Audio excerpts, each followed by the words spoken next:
નમસ્કાર. દિવસભરના તાજા સમાચારોમાં તમારું સ્વાગત છે. તમારી સાથે હું છું પિનલગીરી ગોસ્વામી. સમાચારો વિસ્તારથી જાણીએ એ પહેલા મહત્વના સમાચારો ઉપર એક નજર. નમસ્કાર મિત્રો, મહત્વની હેડલાઇન્સ ઉપર નજર નાખીએ તો ગુજરાત સ્ટેટ સાયબર ક્રાઇમે ઝડપ્યું છે 7 કરોડ રૂપિયાનું કૌભાંડ. ત્યારે આગળ વાત થશે કિલો લીંબુના ભાવ 200 રૂપિયાએ પહોંચી ગયા છે. આગળ વાત થશે ફરીથી ભૂકંપ આવ્યો છે, ઇમરજન્સી જાહેર કરવામાં આવી છે. આગળ વાત થશે મ્યાનમાર અને થાઇલેન્ડના ભૂકંપ પર પીએમ મોદીની પ્રતિક્રિયા સામે આવી છે. ત્યારે વાત થશે યુવકના મોત બાદ પરિજનોનો સિવિલ ઉપર ગંભીર આરોપ મુકાયો છે. આગળ વાત થશે યોગ અને કસરત કરીને વિરોધ પ્રદર્શન કરવામાં આવ્યું હતું. વાત છે ગાંધીનગરની. ત્યારે આગળ વાત થશે કેન્દ્રીય કર્મચારીઓ અને પેન્શનરો માટે સારા સમાચાર સામે આવ્યા છે. ત્યારે વાત થશે શિક્ષણ મંત્રીનો ફેક ફેસબુક એકાઉન્ટ સામે આવ્યું છે. હવે મિત્રો સમાચારો વિસ્તારથી. રાજ્યમાં સાયબર ક્રાઇમના કેસોમાં વધારો થઈ રહ્યો છે. હવે એવું પણ બન્યું છે કે શિક્ષણ મંત્રી પ્રફુલભાઈ પાનસેરિયાનું કોઈ ઇસમે ફેક ફેસબુક એકાઉન્ટ બનાવ્યું છે. ફેક એકાઉન્ટ બન્યું હોવાથી તેમણે ફેસબુક પોસ્ટ મૂકીને ફેક આઈડી પરથી રિક્વેસ્ટ કે મેસેજ આવે તો એકાઉન્ટને રિપોર્ટ કરવા અપીલ કરી છે. પ્રફુલ પાનસેરિયાએ સાયબર ક્રાઇમમાં એફઆઈઆર પણ નોંધાવી છે. મિત્રો, અન્ય મહત્વના સમાચારની વાત કરીએ તો કેન્દ્રીય કર્મચારીઓ અને પેન્શનરો માટે સારા સમાચાર છે.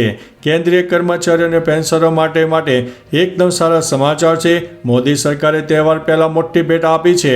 મોંઘવારી ભથ્થા એટલે કે ડીએમાં 2% વધારો કરવામાં આવ્યો છે. આ સાથે કેન્દ્રીય કર્મચારીઓનો ડીએ 53%થી વધીને 55% થશે. પેન્શનરોની મોંઘવારી રાહત એટલે કે ડીઆર 53%થી વધીને 55% થશે, જેના કારણે કર્મચારીઓના પગારમાં અપેક્ષિત 8મા પગાર પંચ પહેલાં વધારો થશે. મિત્રો, અન્ય મહત્વના સમાચારની વાત કરીએ તો યોગ અને કસરત કરીને વિરોધ પ્રદર્શન કરવામાં આવ્યું છે.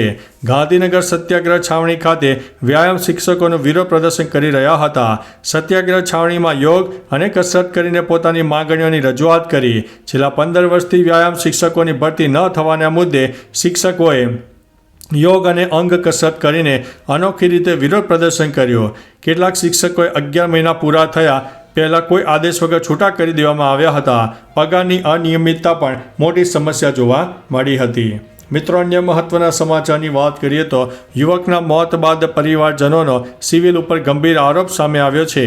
ડીસામાં ગુરુવારે 25 વર્ષીય યુવકનું મોત બાદ પરિવારજનોનો હોબાળો થયો. પરિવારે હોસ્પિટલ પર ગંભીર આરોપો લગાવ્યા હતા. આ સિવાય મૃતદેહને રસ્તાની વચ્ચે મૂકીને વિરોધ કર્યો. જોકે સમગ્ર ઘટનાની જાણ થતાં પોલીસ તાત્કાલિક ઘટના સ્થળે આવીને મામલો થાળે પાડવાનો પ્રયાસ કર્યો તો પોલીસ સાથે પણ ઝપાઝપી થઈ હતી. મિત્રો, અન્ય મહત્વના સમાચારની વાત કરીએ તો મ્યાનમાર અને થાઇલેન્ડના ભૂકંપ પર પીએમ મોદીની પ્રતિક્રિયા સામે આવી છે. મ્યાનમાર અને થાઇલેન્ડની રાજધાની બેંગકોકમાં રિક્ટર સ્કેલ ઉપર ભૂકંપની તીવ્રતા 7.7 માપવામાં આવી હતી. આ ભૂકંપ પછી ભારતના વડાપ્રધાન નરેન્દ્રભાઈ મોદીએ ચિંતા વ્યક્ત કરી અને સોશિયલ મીડિયા પર સંકટની આ ઘડીમાં અસરગ્રસ્ત દેશો સાથે ભારતની સંપૂર્ણ સંવેદના વ્યક્ત કરી છે. પીએમ મોદીએ પોતાના ટ્વીટમાં કહ્યું છે કે હું બધાની સુરક્ષા અને સુખાકારી માટે પ્રાર્થના કરું છું. મિત્રો, અન્ય મહત્વના સમાચારની વાત કરીએ તો ફરીથી ભૂકંપ, ઇમરજન્સી જાહેર કરવામાં આવી છે. 7.2ની તીવ્રતાના ભયાનક ભૂકંપથી સમગ્ર થાઇલેન્ડ અને મ્યાનમાર જેવા દેશ હચમચી ગયા. નેશનલ સેન્ટર ફોર સિસ્મોલોજીએ જણાવ્યું હતું કે મ્યાનમારમાં ફરી એકવાર રિક્ટર સ્કેલ ઉપર 4.9ની તીવ્રતાનો ભૂકંપ આવ્યો. આ ત્રીજો ફટકો છે. ભૂકંપ બાદ બેંગકોકમાં ઇમરજન્સી જાહેર કરવામાં આવી છે. બેંગકોકમાં 43 લોકો ગુમ છે. અનેક ઇમારતો ધરાશાયી થઈ છે અને અત્યાર સુધીમાં 2 લોકોના મોતની પુષ્ટિ થઈ છે. રાહત અને બચાવ કામગીરી ચાલુ છે. મિત્રો, અન્ય મહત્વના સમાચારની વાત કરીએ તો કિલો લીંબુના ભાવ 200 રૂપિયા સુધી પહોંચી ગયા છે. ઉનાળાની શરૂઆત થતાં જ લીંબુના ભાવમાં પણ વધારો થયો છે. એક જ માસમાં કિલો લીંબુના ભાવ 200 રૂપિયા સુધી પહોંચી ગયા છે.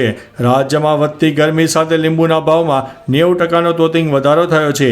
લીંબુની અછત સામે ભાવ 100 રૂપિયાથી વધીને 150થી લઈને 200 રૂપિયા પ્રતિ કિલો પહોંચી ગયા છે, જેની અસર ગૃહિણીઓના બજેટ ઉપર પડી રહી છે. અમદાવાદમાં લીંબુનો 180થી 200 રૂપિયા કિલોનો ભાવ છે. આગામી દિવસોમાં લીંબુના ભાવમાં વધારાની શક્યતા નહીવત છે. મિત્રો અન્ય મહત્વના સમાચારની વાત કરીએ તો સ્ટેટ સાયબર ક્રાઇમે ઝડપ્યું છે 7 કરોડનું કૌભાંડ.